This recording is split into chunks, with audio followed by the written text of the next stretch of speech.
Some of you out there will have been waiting for this particular video. Let's talk about the remix decks. The remix decks replace the sample decks from earlier versions of Traktor.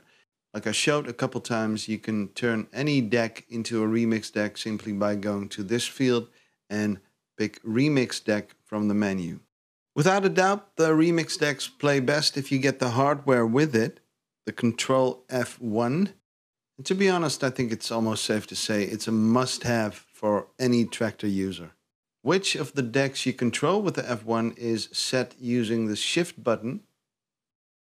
The moment the display shows DB, it stands for Deck B. And when I turn the rotary control to the left, you see the pads light up and the display says DA now, so I'm now controlling Deck A. So I turn to the right, the pads light up, and we're back at Deck B. So that's how you set which of the decks you control with the F1. Now, what is a remix deck? A remix deck consists of 4 tracks. Track 1, 2, 3, and track 4. The tracks contain sample cells, and they are laid out over 4 pages. This is how I go to the next page, or on the F1, I just turn the rotary to go to the page below. This is page 3, page 4.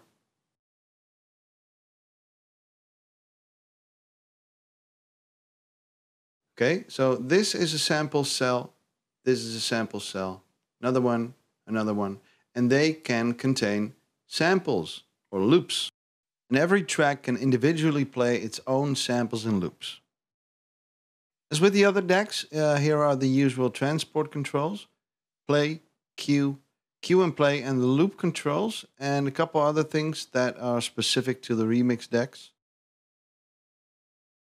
The pitch control, sync, master, tempo, bend buttons. So yeah, very similar to the track decks, except that these contain 4 individual tracks that can play samples and loops. And there's 4 rows of pads on the F1, and they represent those 4 tracks. Every track has its own stop button, an individual fader for each track. If you go to the software, then it's the tiny little triangle right here that is the fader. This controls the level of each track. I can do that on the F1 here. Right?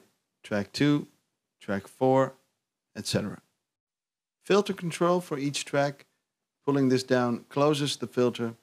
Pushing it up opens it.